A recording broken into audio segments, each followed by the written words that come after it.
Your Steve Jones Show podcast is loading now. The Steve Jones Show podcast is sponsored by Sunbury Motors, North 4th Street in Sunbury, and Sunbury Motors Kia, routes 11 and 15 in Hummel's Wharf.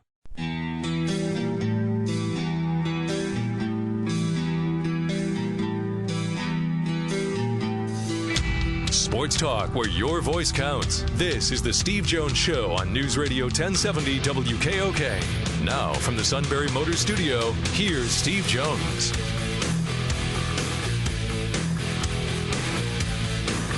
Sunbury Motors, Ford, Lincoln, Hyundai, North 4th Street Auto Plaza, Sunbury, and Sunbury Motors Kia on the Strip, routes 11 and 15 in Hummel's Wharf. And our Monday edition brought to you by Purdy Insurance, Market Street in Sunbury. Go to purdyinsurance.com. So as I mentioned earlier, we're getting closer to springtime. That means spring cleaning when it comes to your insurance policy, because you want to make sure when life happens, you are covered. So that's why the great team at Purdy Insurance can put together the policy that'll fit your needs and your budget. And they deal with the best products, the ones that are most reputable, the ones that you can definitely count on and trust. And you can definitely count and trust the people at Purdy Insurance. So stop by, pay them a visit, Market Street in Sunbury, or go to purdyinsurance.com. And also, we mentioned earlier, we've got the date for this year's Truman H. Purdy Memorial Golf Tournament. It'll be Wednesday, May the 8th at the Susquehanna Valley Country Club to benefit the Greater Susquehanna Valley YMCAs in Sunbury and in Milton. And we'll give you more information as we get closer when it's time to book your foursome for a morning run on the course or a great afternoon on the course with lunch and dinner too, and your chance to win great prizes. Of course, all to benefit the Ys in Sunbury and Milton, and an event we look forward to each and every year. So like we always do, we kick off hour number 2 with our play-by-play call of the day. This happened in college basketball yesterday, a 3-quarter court shot at the half between St. John's and Villanova. No good as the shot clock expires. One shot, 3-quarter court shot, teed by Simon. Oh! Justin Simon with the 3-quarter court shot. St. John's radio at that point, the St. John's was down, but they were able to come back and upset Villanova. Your play-by-play call of the day. We invite you to subscribe to our Steve Jones Show podcast. We're on iTunes, the Apple Podcast app, and Google Play. You search Steve Jones Show, hit subscribe. Shows will drop to your smartphone and tablet, so you can listen to them anytime, anywhere. And also, you have access to 3 months of shows. They're always archived at stevejonesshow.com. So we do have a little Penn State football to share with you real quick. And before we get to Ben Jones from statecollege.com, actually, we found this on statecollege.com in regards to Southern Columbia's Julian Fleming. Number 1 high school wide receiver prospect in the country, class of 2022. Well, Saturday night he was given the Mr. Pennsylvania Football Award. And minutes before Fleming was on the stage, they were listening to a 25-minute, 10-second keynote address from James Franklin. Fleming currently a junior at Southern Columbia. And of course, we all know, not too far from Knoebels. He is currently the 5th-ranked high school football player in the nation, number 1 ranked prep footballer in Pennsylvania, and the nation's number 1 rated wide receiver for the class of 2020. So he currently has it narrowed down to 6 schools: Clemson, Ohio State, Georgia, Alabama, Oregon, and Penn State. So we'll find out where he's going. Maybe we'll find out in December. Maybe we'll find out sooner than that. Of course, December is the first part of the National Letter of Intent Day, now split up in 2 parts, right before Christmas time, and, of course, the first Wednesday in February.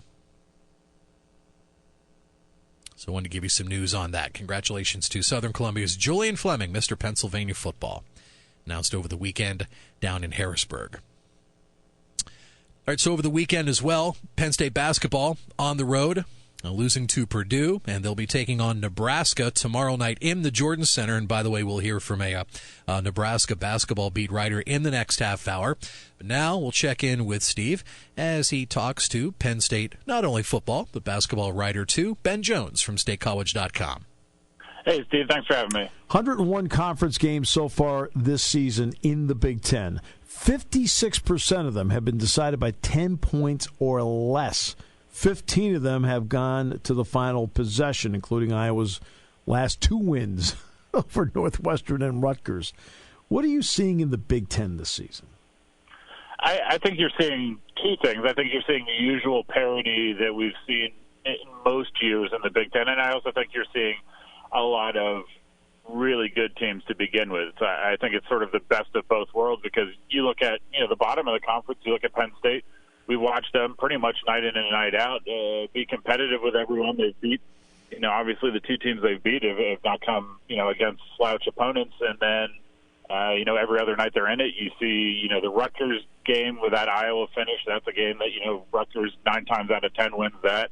So you're just seeing night in and night out. You're seeing close games. You're seeing good teams taking good teams to the wire. You're seeing very few blowouts. They're happening here or there, but I think ultimately, it's one of those years where you feel fortunate to be covering, the Big Ten or a team in the Big Ten because every night you're going to get at least a competitive game. Not all of them are beautiful, but certainly all of them have been competitive. Ben, someone said to me that they feel the biggest difference to them between the ACC and the Big Ten is actually the bottom, that the bottom is better than the ACC. You have nights off, Wake Forest, Georgia Tech, it's a night off for you. Do you feel the same way with the assessment that he said to me?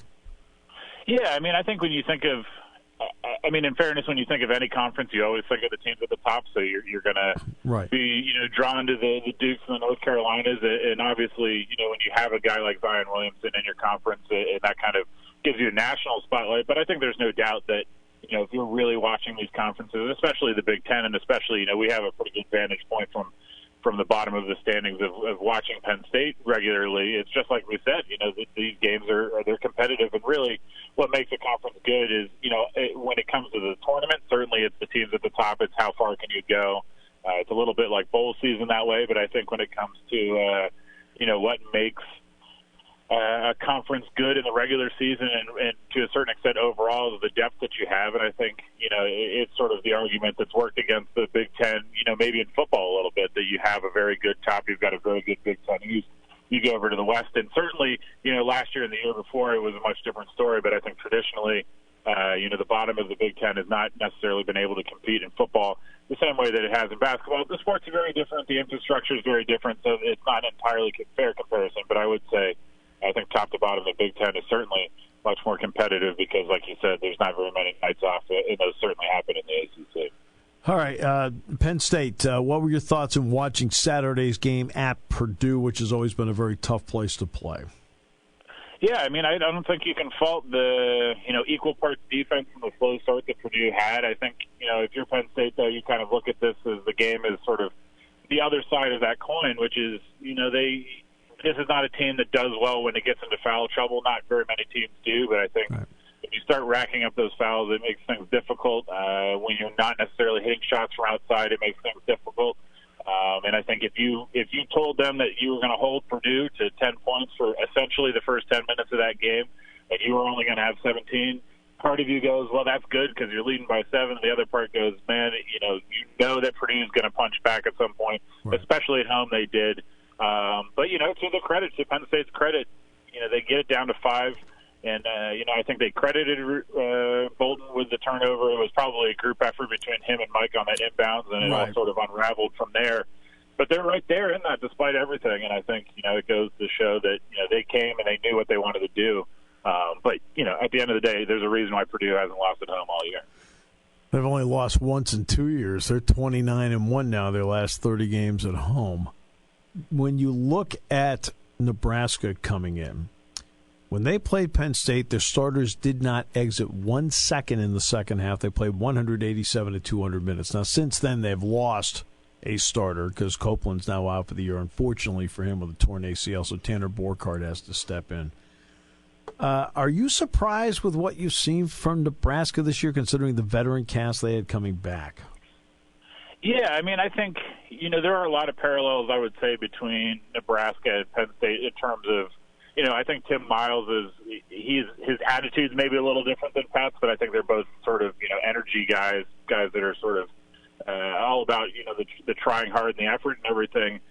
They had a lot of guys coming back that knew what they were doing, so you sort of assumed that they would be maybe not in the thick of things, but certainly doing better than they have, and now they're sort of in a similar situation as Penn State has been. Although to Penn State's credit, they're probably a deeper team. They're certainly healthier, and Nebraska has struggled here a little bit in the middle of the year. Well, I guess we're not even really in the middle of the year anymore, but it is not what I expected. It's not what you expect from Tim Miles. Certainly they had that really good year a few years ago, and it has not necessarily repeated that success. I would have expected more from this team. But I don't think that you can take any team that's got Tim Miles on the sideline working those guys lightly. But at the same time, they're down some guys. They've not been playing great, and Penn State's played them much better at home than they have in Lincoln. What does Penn State need to do to get more out of a Mike Watkins or a John Harrer? Because the center spot has not produced a lot of points the last couple of games. Yeah, I think they've got to get Mike into his looks. I think there are a few offensive sets that he does really well in. I think if he can get into the post in positions where he's comfortable, he's got some of those hook looks and turnaround moves.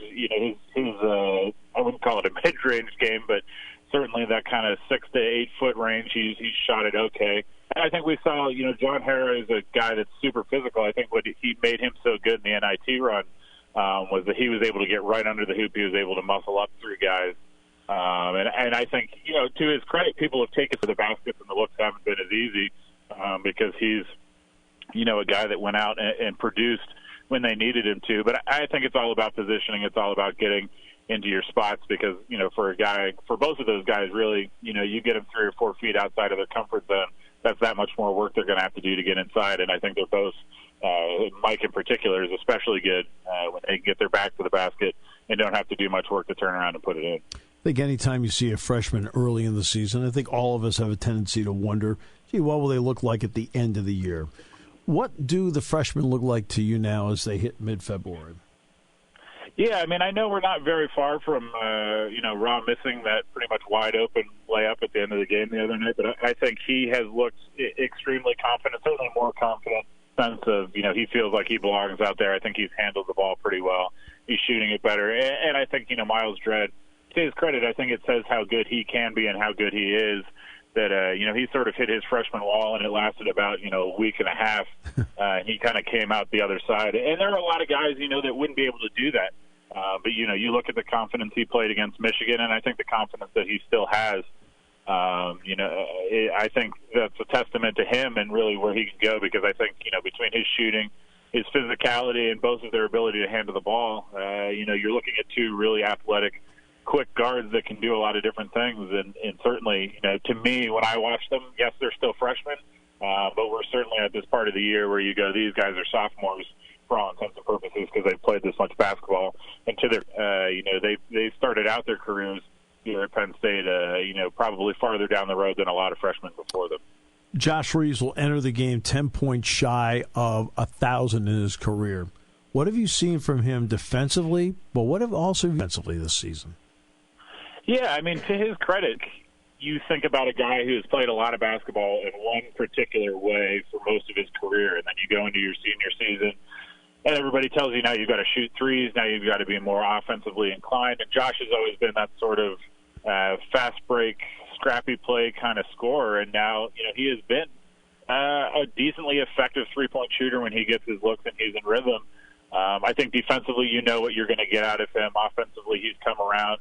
And I think the past few games you've seen him kind of find his comfort zone again. I think when they played that press against Michigan, that kind of put him in a situation where he could use his athleticism and speed and arms to his advantage because we've seen when Josh Reeves gets into foul trouble, he's not nearly as effective, and certainly you can say that about everybody, but I think, the best Josh Reeves is a guy that's 12 minutes into the game. He's got 1 foul, he's already got 2 steals, and he's got points because, Josh Reeves will never be the best scorer that Penn State basketball has ever had, but he might be among the best utility players, if you will, of guys that are going to he could give you 10 of anything any given night. And I think, for him to be able to develop his offensive game where he is a consistent enough threat that teams have to take him seriously is a testament to, sort of his work ethic and willingness to change his game after, essentially an entire career of doing one thing.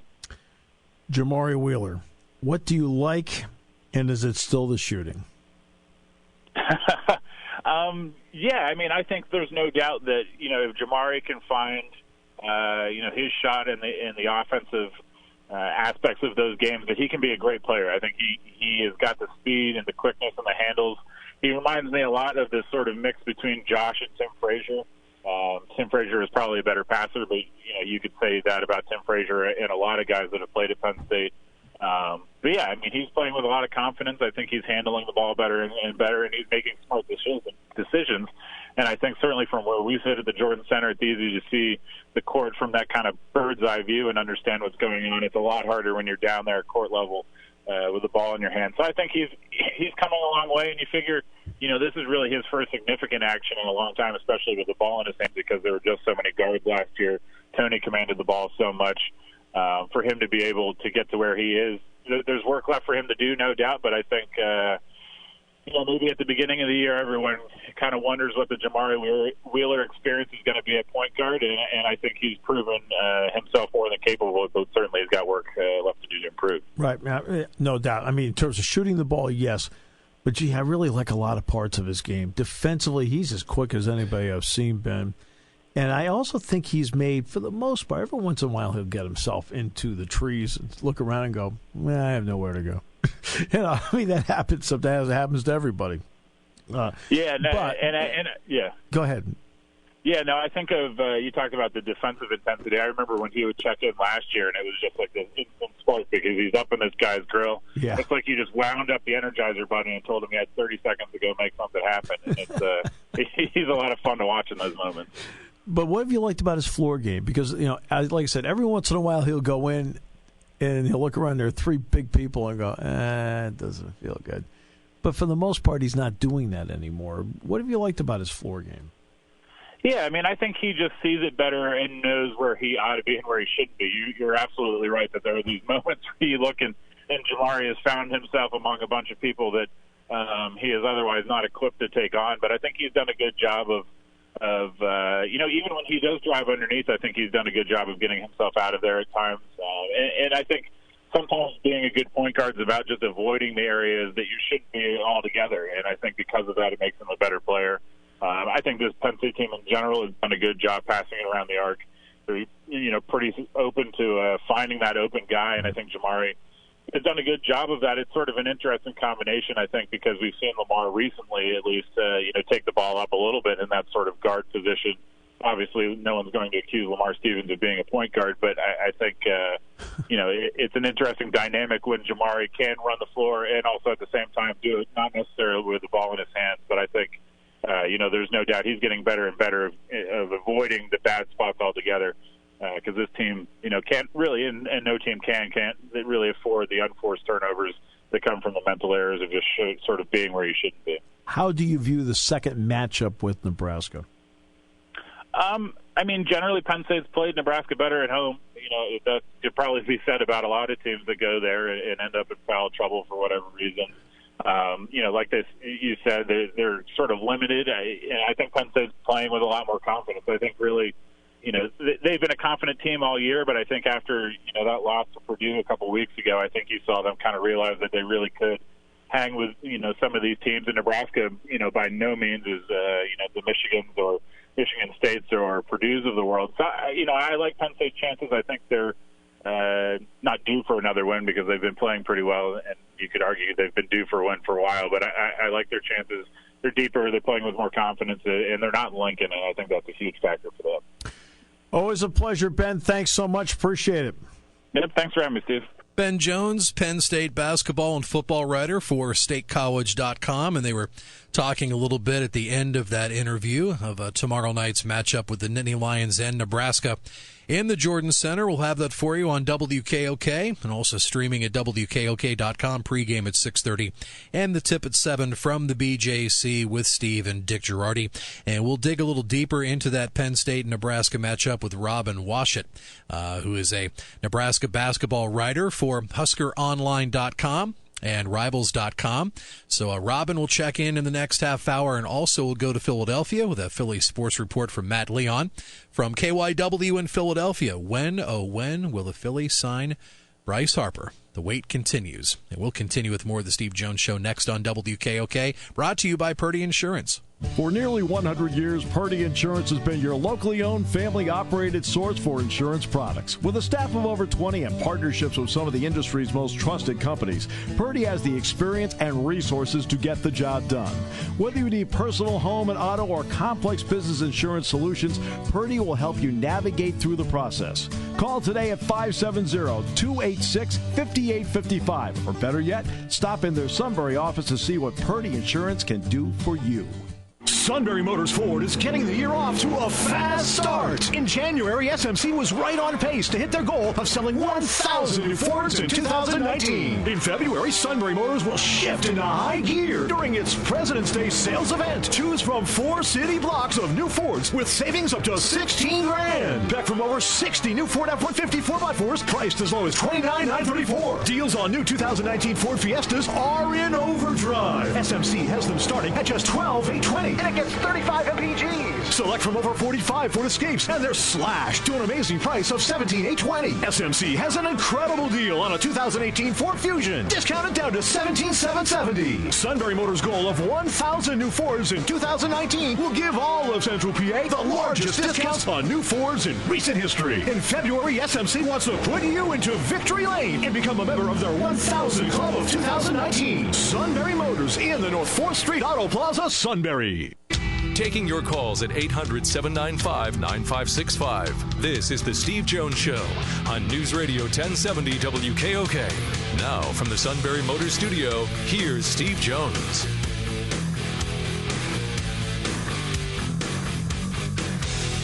Sunbury Motors, Fort Lincoln Hyundai, North 4th Street Auto Plaza, Sunbury, Sunbury Motors Kia on the Strip, routes 11 and 15 in Hummel's Wharf. And always a big thanks to our great friends at Purdy Insurance, Market Street in Sunbury. Go to purdyinsurance.com. All right, we'll go back to our guest line. Had a chance to speak with Nebraska basketball writer Robin Washut. He is from HuskerOnline.com, as we're just a little over 24 hours away from Penn State and Nebraska. That's Tuesday night in the BJC. Yeah, you know, when it comes to sports franchises, I have little concern about their budget or anything to do with how much money they have. It's what can you do for me and my favorite team. You got that right, pal. You got that right. When Penn State played there on January 10th, it was the last time that Nebraska scored 70 points in a game. I know Copeland got hurt eventually, but what has bogged them down offensively?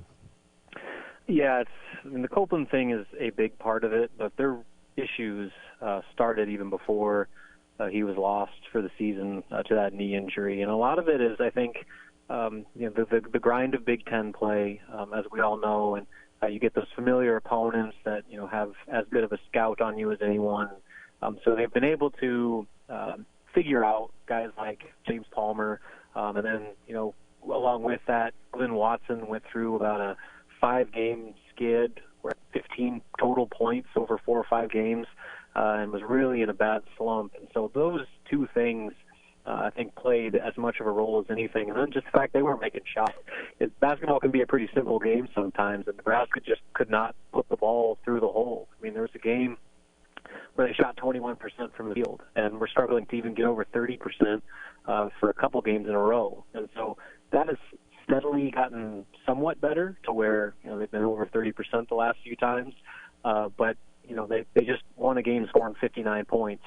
That still doesn't do much to resolve kind of the overlying issue of the problems this team is facing offensively. And so they don't have a lot of options. If James Palmer's not scoring, if Glenn Watson's not scoring, and if Isaiah Roby's not scoring, they don't have a lot of options, especially with Copeland out of the mix. And so there's just so much weight on those guys' shoulders that if they do have a bad night, and heaven forbid 2 of them have a bad night, Nebraska's offense takes significant steps backwards. And so I think it's kind of a combination of those factors that have really made life very difficult on the offensive end for Nebraska of late. Richard Pitino is not exactly enamored with the final call in the Minnesota game that led to the game-winning free throw. Take us through that play, but maybe more importantly for Nebraska, what did it do for them emotionally because they did win the game?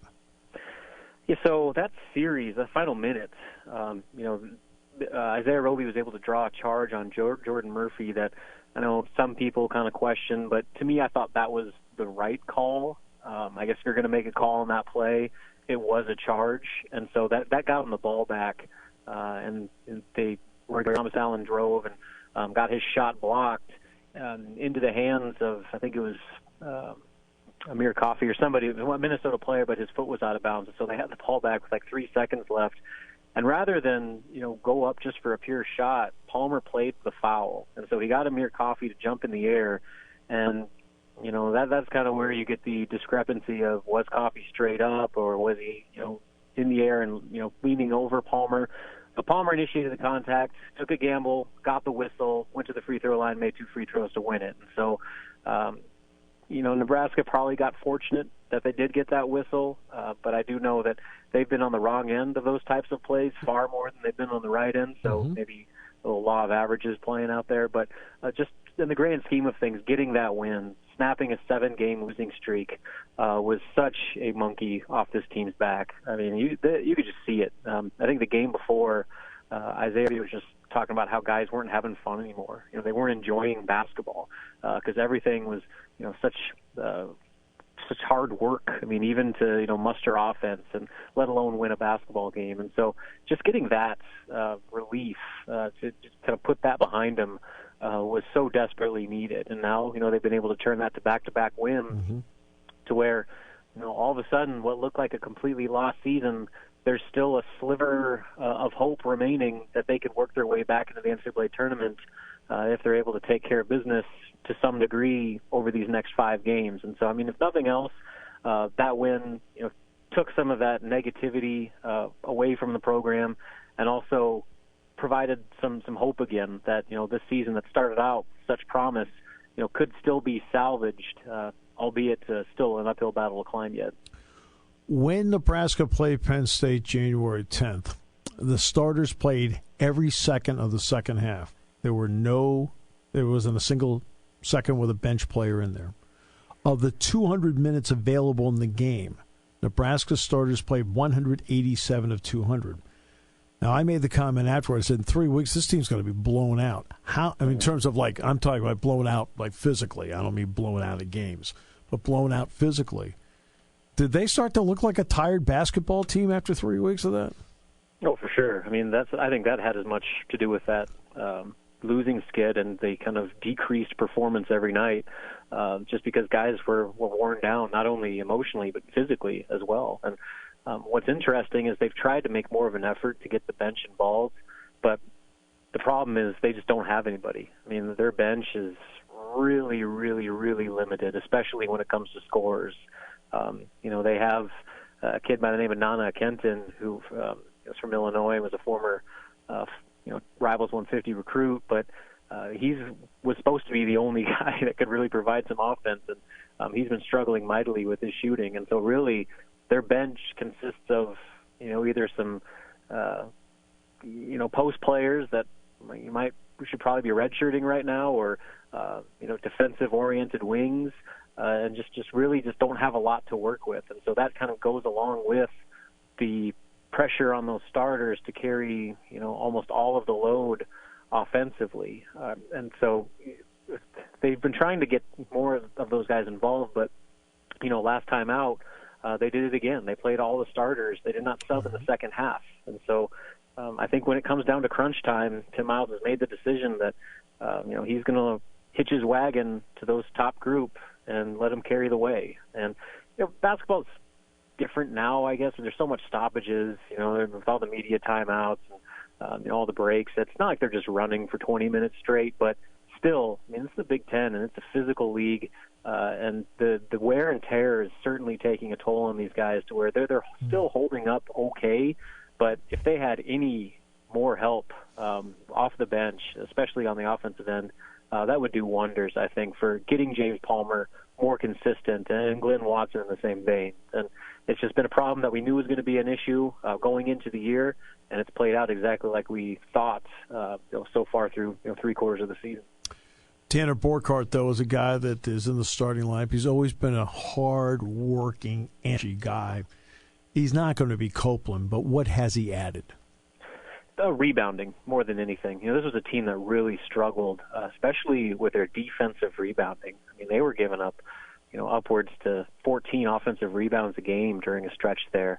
And, they're just not good enough to give opponents that many second chance opportunities. And so with his increased role, Nebraska's rebounding has gotten a lot better. And it's not only just him grabbing rebounds, but his ability to box out and take away opposing teams' top rebounding options to where they can't get to the ball either, and allow somebody else to go grab the ball. That is by far his biggest contribution. And it's funny because I think 2 games ago he played 31 minutes, and the only stat he registered was 1 assist. Yeah. But he's played 31 minutes, and so I mean he's still doing things that don't necessarily show up on the box score. And I think you said it. It's just his hustle and toughness. He's probably the biggest kid on the roster, and that's something that this team desperately needs. And so even if he isn't providing much, with his scoring or at times even his rebounding numbers, he still gives them an element that they desperately need with his size and strength inside. You mentioned Nana Kenton. He hasn't played the last couple of games. What issue has he had? He's been sick. He's been sick, and this is the second time he's missed games due to illness. And so they need to load that kid up with some vitamin C or give him a flu shot or something, because he's been warming up. He's been practicing.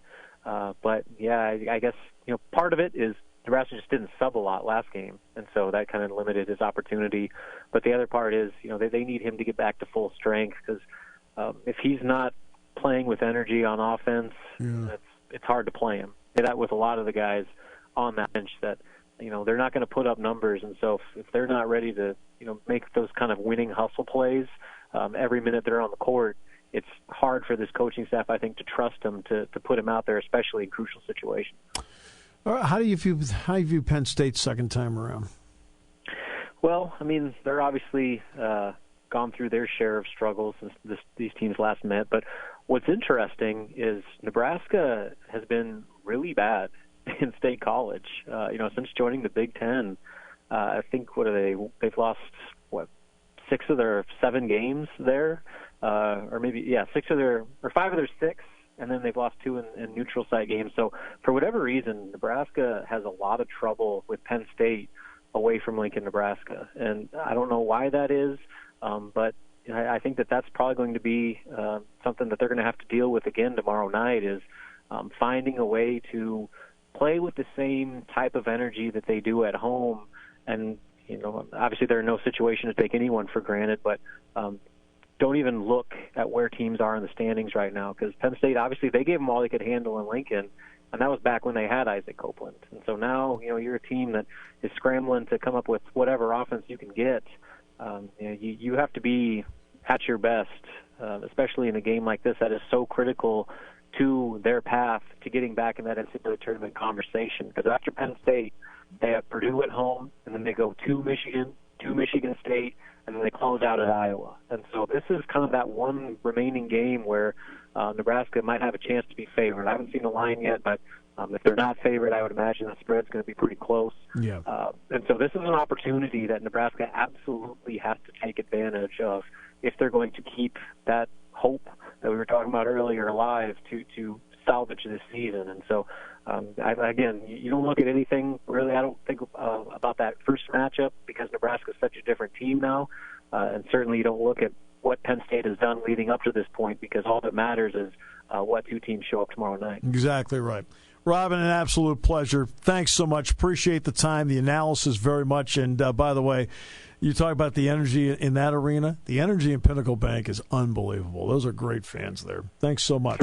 Yeah, no problem. They've been turning out 10,000 fans for a team that lost 7 in a row. So not you bad. don't know, because there's nothing better to do. But hey, well, do something. Well, there's something to be said for that too. Robin, thanks so much. Appreciate it. Yep. No problem, guys. Thanks for having me. And we talk Philly sports now with Matt Leon from KYW. Good to be with you. Anybody waiting on phone calls from Bryce Harper and Manny Machado? Eventually they have to sign somewhere, don't they? And I think that's kind of where we are now. I think everybody's just ready for there to be a decision one way or another so everyone can kind of move on. How, just in general principle, if you're going to commit to somebody like this, and they're great. Machado's a terrific player. Harper has moments where he is also a terrific player. But is there, do you sense in talking to some people that they don't feel like committing 15 to 18% of their budget on one guy? I haven't gotten that. I think they're ready to spend money. I think it's just. I think the Phillies are, yes. Yes. Yeah, I'm talking in general though.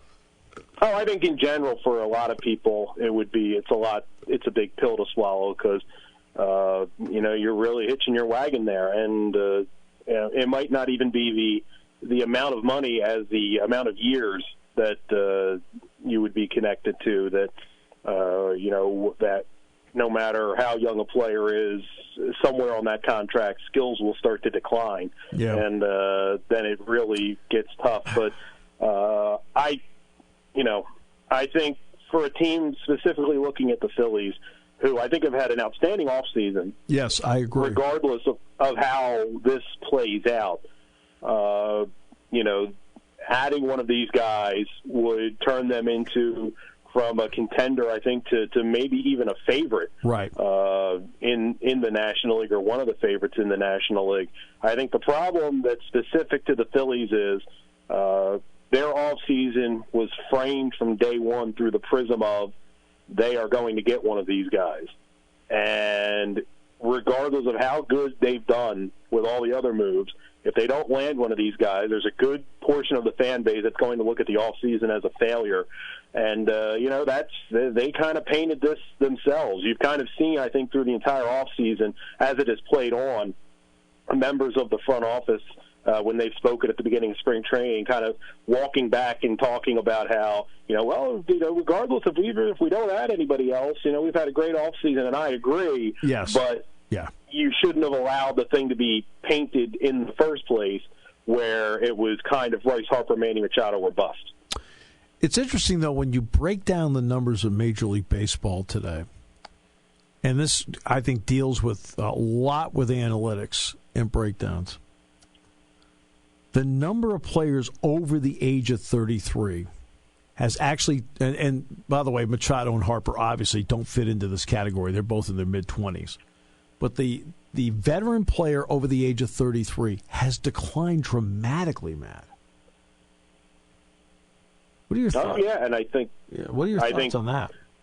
Well, I think probably a lot of it is the analytics, and, there's very rarely, a second uptick in somebody's career once they get to that point. You might have a guy here or there who, cheats Father Time and has a throwback season or whatever, and I think teams are getting to be paying big-time money for that, and I think you've got more guys that get to that point in career and, don't want to sign a one-year deal for, less than $1 million or whatever, and, maybe look to go in some different directions. And I think that's probably got a lot to do with it, where teams are getting much more prudent when it comes to the back end of these deals and long terms, and they know what 30 years old means and stuff like that. And it is probably leading to, 15 years ago could have kept banging around on one-year deals at the major league level for pretty good money. That's getting harder and harder to do.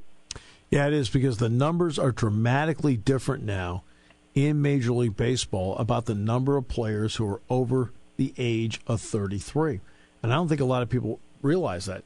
I mean, 26% fewer players over the age of 33 now compared to even a year ago. 26%. I mean, I find it's remarkable. I find it remarkable, but if you take a second and think about it, it makes sense with the direction that everything has gone. Like I said, when just about everybody, if not everybody now, looks at every player, development player acquisition through the eyes of, cold, hard numbers. What is player X going to do at this age? What does the average player do at this age? Where is the significant drop-off? Where are we not comfortable paying guaranteed money, stuff like that. So people are much more exact. And as far as when guys start or stop becoming productive players worthy of the big numbers. Yeah. I mean, look at Jake Arrieta's contract. He signed, 3 years? And you could tell, he kind of looked around and said, okay, I think it's as well as I can do, but he wasn't thrilled about it. Yeah. No, and, he had an interesting season. You look, now it's come out that he had a meniscus off-season surgery, and it turns out that it was an injury that he says he suffered in June, and if that's the case, you can kind of go and point to, even if you didn't know he got hurt, we could have gone through his starts and kind of circled where, oh, wow, he really dropped off starting on this date, and it kind of falls to where he says he got hurt. So it'll be interesting to see if he bounced back. Yeah, but I think it's even more pronounced for pitchers. I think, teams don't want to be stuck holding the bag for 3 big money years at the back end of a 6-year deal for a guy whose arm is going to blow off or really blow up after the age of 30. Colin Kaepernick and Reed both settled with the NFL. You feel like it's one of those where you look at it and you don't feel like there are any winners in it. I mean, yeah, the NFL essentially makes it go away. Reed and Kaepernick are going to get a lot of money. Nobody knows how much. Reed has a 3-year deal. Kaepernick has a chance, but after not playing for 25 months, might have another chance to play again. How did you end up viewing how all of this played out? Because, I don't feel like Kaepernick sold out. And at the same time, I think the NFL thought they had a rock-solid case in this. And then I think they found a couple of cracks and they went, uh-oh, we got a problem here. Yeah, I think the settlement to me points a lot to, I think the NFL, if it would have gotten to an open discovery phase, I think it would not have been good, and it may have led to bigger, you may have started to see a picture of collusion and stuff if all of a sudden texts and emails became public, and how teams maybe framed certain arguments and stuff like that. So, no, I don't know that there's anybody that I would say is a winner. I think it has probably led to some important discussions to be had, and I was glad to see Eric Reed get signed, and I'm fascinated to see what Colin Kaepernick's, not just career here, but what unfolds for him besides football down the road, because I think he will end up having probably a much bigger impact on society off the field than anything he did on it. But, no, I did. The first thing I thought was that the NFL must have started to realize that the more open and the more people learned about this, the uglier and worse it was going to look for them. Because I think the sense I was getting from a couple of people I know that at least have some association with the NFL is that they felt actually pretty good about it. And then all of a sudden, like near the end, there's like, well, there's something that they weren't, suddenly they became very uncomfortable about. Because they, for a long time, felt good about it. And then all of a sudden it's like, uh-oh. Kaepernick's going to be interesting because I think anywhere he goes, I think he's going to be embraced right away. I really do, because everyone loves a comeback story, and I think there are a lot of people who like to see him come back. Now, whether he's still got the skills to make it happen, we'll see. No, and I agree, and I think Colin Kaepernick, when this is written, he's on the right side of history, and a lot of times guys that take hits for stuff like this, when you start looking at the long game, people start looking at them differently. So it'll be interesting. It will really be interesting to see how it plays out. I do too. How's Penn doing? I watched a little bit. I've watched a little bit in the last couple of weeks, but only a little bit. Well, 3-5 in the Ivy League, and right now they are on the outside looking in. Top 4 go to the Ivy League tournament, and they're 2 games out of 4th. And adding to that is they are 0-5 against the 4 teams ahead of them. So right now, not only are they 2 games back, but they lose all their tiebreakers. It's going to be an uphill climb. Still 6 games left. You still play everybody at least once. They've still got a lot of basketball in front of them. But, they've gotten some bad bounces. I think some of the freshmen have kind of hit the wall here. as this season has wound out here. It'll be interesting, but they do have 4 of their last 6 at home, and all you got to do is get into that 4 spot, and then anything can happen in about a month in New Haven. So it'll be interesting to see. Yeah, that's a real carrot to dangle. Let's all go to New Haven. All right. Yeah. Believe me, I've been to New Haven. It's beautiful this time of year. Absolutely. Yep. Yeah. Can't be any better. All right. I know firsthand. All right. We'll come back. Thanks so much, Matt. Appreciate your time. Thank you. Your station for news, weather, business, and CBS Sports Radio. News Radio 1070 WKOK Sunbury and on WKOK.com.